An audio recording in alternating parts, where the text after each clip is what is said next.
Elmi kəşf və ixtira müəllifləri qiyamət günü mükafatlandırılacaqmı? Sual. Nəzərə alsaq ki, Edisonun elektriki, Qalileyin teleskopu ixtira etməsi bəşəriyyət üçün xidmətdir. Qiyamət günü onlar bu xidmətlərinə görə mükafatlandırılacaqlarmı? Yoxsa bu alimlər müsəlman olmadıqları, son dinə iman gətirmədikləri üçün əliboş qalacaqlar?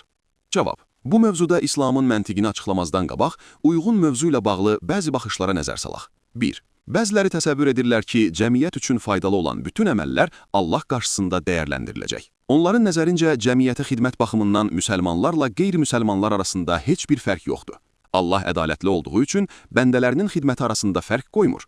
Onlar deyirlər ki, Allaha imanın, son peyğəmbərə etiqadın yaxşı əmələ heç bir dəxli yoxdur. Bir iş cəmiyyətə xeyirlidirsə, onun mükafatı var. Bu işi görənin müsəlman və ya qeyri-müsəlman olması əhəmiyyətli deyil. 2. Başqa bir qrupun fikrincə, iman gətirməmiş insanın əməlləri puçdur və bu əməllər üçün mükafat nəzərdə tutulmur. Onlar belə düşünürlər ki, düzgün əqidədə olmayan insanın yaxşı əməlləri puç olasıdır. Əslində isə bir-biri ilə ziddiyyət təşkil edən bu iki baxışın hər ikisi yanlışdır. Üçüncü bir baxış daha məntiqli görünür. Üçüncü baxışa əsasən bütün yaxşı işlərin iki yönümü var. 1.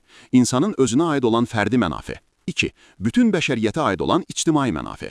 Əgər alim və ixtiraçı üzücü zəhmətlərə dözüb, yenilik yaradarkən məqsədi bu olarsa ki, şan-şöhrət qazansın və ya öz kəşfindən böyük gəlir götürsün, onun qiyamətdə heç bir mükafatı yoxdur. Çünki bu insanların məqsədi Allah və cəmiyyəti razı salmaq olmamışdı.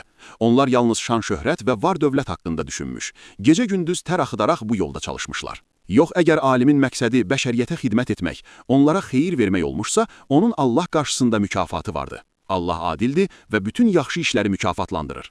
İslami hədislərdə oxuyuruq ki, heç bir səmavi dinə inanmamış, bütpərəst olmuş Hatəmi Tay məhrumlara daim əl tutduğu üçün qiyamət günü münasib bir mükafat alacaqdı. Demək, alimin mükafatlandırılmasında onun niyyəti mühüm rol oynayır. Əgər o öz şəxsi mənafeylərinə görə çalışıbsa, qiyamətdə heç bir mükafatı yoxdur. Əgər alimi üzücü zəhmətlərə vadar edən, bəşəriyyətə xeyir vermək amalıdırsa, onun Allah dərgahında mükafatı var. Elə alimlər var ki, bəşəriyyətə qarşı təhlükəli silah hazırlamaq üçün onlara yaxşı pul verilsə, əvvəlki işlərini buraxıb uyğun cinayətə qatılarlar. Elə alimlərin Allahdan əvəz istəməyə haqqı yoxdur. Hətta pis niyyətlərinə görə onların cəzası daha da şiddətli ola bilər. Amma bəzi insanlar bəşəriyyətin xoşbəxtliyi xatirinə öz maddi mənafeyindən keçir.